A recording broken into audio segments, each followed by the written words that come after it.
అందరికీ నమస్కారం. ఈరోజు మన ఛానల్లో ఈ 2025 సంవత్సరంలో మాఘ పౌర్ణమి ఎప్పుడు వచ్చింది, అది ఫిబ్రవరి 11న లేక 12న ఎప్పుడు అని, అలాగే పౌర్ణమి తిథి ఎప్పటి నుంచి ఎప్పటి వరకు ఉందో, మాఘ పౌర్ణమి విశిష్టత ఏమిటో, అలాగే ఈరోజు ఎవరిని ఎలా పూజించాలో, అలాగే ఏ దానాలు చేస్తే ఎలాంటి ఫలితాలు కలుగుతాయో ఈరోజు మనం ఈ వీడియో ద్వారా వివరంగా తెలుసుకుందాం. ఎక్కడా స్కిప్ చేయకుండా పూర్తి వీడియో చూస్తారని ఆశిస్తున్నాను. అంతకంటే ముందుగా ఇంతవరకు నా ఛానల్ని సబ్స్క్రైబ్ చేసుకున్న వాళ్ళు ఉంటే సబ్స్క్రైబ్ బటన్ ప్రెస్ చేసి పక్కనే ఉన్న బెల్ ఐకాన్ని ప్రెస్ చేసి ఆల్ అనే ఆప్షన్ ప్రెస్ చేశారంటే నేను పెట్టే ప్రతి వీడియో నోటిఫికేషన్ ద్వారా మొదటగా చూసేయవచ్చు. ముందుగా వీడియోలోకి వెళ్ళిపోదాం. హిందూ పురాణాల ప్రకారం కార్తీక మాసం దీపదానాలకు ప్రసిద్ధి అయితే మాఘమాసం మాఘ స్నానాలకు దానాలకు ప్రసిద్ధి. అంతటి పవిత్రమైన మాఘమాసంలో వచ్చే పౌర్ణమిని మాఘ పౌర్ణమిగా జరుపుకుంటాం. బ్రహ్మ వైవర్త పురాణం ప్రకారం శ్రీ విష్ణుమూర్తి మాఘ పూర్ణిమ రోజున గంగాజలంలోనే ఉంటాడు. అందుకే ఈ రోజున గంగా నదిలో స్నానం చేసినా లేదా ఏదైనా పవిత్ర నదిలో స్నానం చేస్తే వైకుంఠ లోకానికి మార్గం సుగమం అవుతుందని పండితులు చెప్తారు.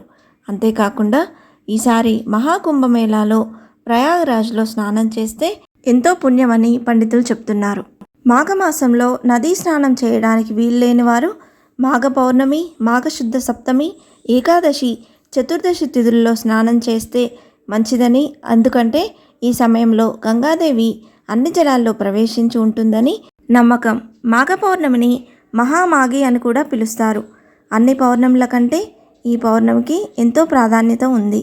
మాఘమాసంలో దేవతలు తమ సర్వశక్తులు, తేజస్సును గంగా జలాల్లో ఉంచుతారు.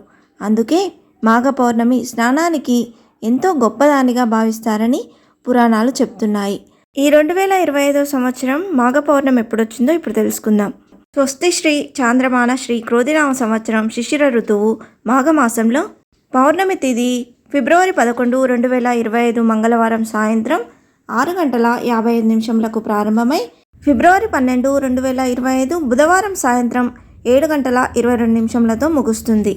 సూర్యోదయానికి ముందు ఏ తిథి అయితే ఉంటుందో ఆ రోజు ఆ తిథిగా పరిగణిస్తాం. కాబట్టి పౌర్ణమి తిథి ఉదయం వేళల్లో ఫిబ్రవరి 12న ఉంది. కాబట్టి ఈ 2025 సంవత్సరంలో మాఘ పూర్ణిమను ఫిబ్రవరి 12 బుధవారం రోజున జరుపుకోనున్నాము. ఈ పవిత్రమైన రోజున ఆశ్లేష మాఘ నక్షత్రాల కలయిక జరగనుంది. దీంతో పాటు శివమాస యోగం కూడా ఉంటుంది.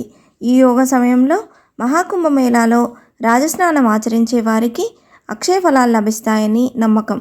మాఘ పూర్ణిమకు ఒకరోజు ముందే సాయంత్రమే పూజా సామాగ్రి కొని తెచ్చుకోవాలి. పూజా సామాగ్రిలో 5 రకాల పండ్లు, పువ్వులు, కుంకుమ, పసుపు, ఇతర పూజా సంబంధిత వస్తువులను కొని ఇంటికి తెచ్చుకోవాలి. మాఘస్నానం పూర్తయిన తర్వాత సూర్య భగవానుడికి అర్ఘ్యం సమర్పించాలి. అనంతరం శ్రీ మహావిష్ణువు లేదా పరమేశ్వరుని ఆలయానికి వెళ్ళి ప్రత్యేక పూజలు నిర్వహించాలి. విష్ణు సహస్రనామ పారాయణం చేయాలి. ఎర్రని వస్త్రం, ఎర్రని చందనం, ఎర్రని ఆకుకూరలు దానం చేయాలి. మాఘ పౌర్ణమి వేళ మీ సామర్థ్యం మేరకు దాన ధర్మాలు చేయాలి. గొడుగు, నువ్వులు దానం చేయడం వల్ల విశేష ప్రయోజనాలు కలుగుతాయి. ఇలా చేయడం వల్ల సకల పాపాల నుంచి దోషం తొలగిపోవడమే కాక అశ్వమేధ యాగం చేసినంత ఫలితం దక్కుతుందని శ్రీకృష్ణుడు ధర్మరాజుతో చెప్పినట్లు పురాణాల్లో పేర్కొనబడింది. మాఘ పౌర్ణమి రోజున ఆలస్యంగా నిద్రపోకండి. ఇంటిని కూడా మురికిగా ఉంచొద్దు. ఎందుకంటే ప్రతికూల శక్తులు చెడు ప్రదేశాల్లో త్వరగా ప్రవేశిస్తాయి. ఈ కారణంగా ఇంట్లోకి లక్ష్మీదేవి అడుగుపెట్టదు. మాఘ పౌర్ణిమ వేళ నల్లని దుస్తులను ధరించకండి. ఎందుకంటే దీనివల్ల మీ మేధస్సు క్షీణించిపోయే అవకాశం ఉంటుందట. ఈ రోజున ఎవరితోనూ గొడవ పడకూడదంట. షేవింగ్, కట్టింగ్ కూడా చేసుకోవద్దు.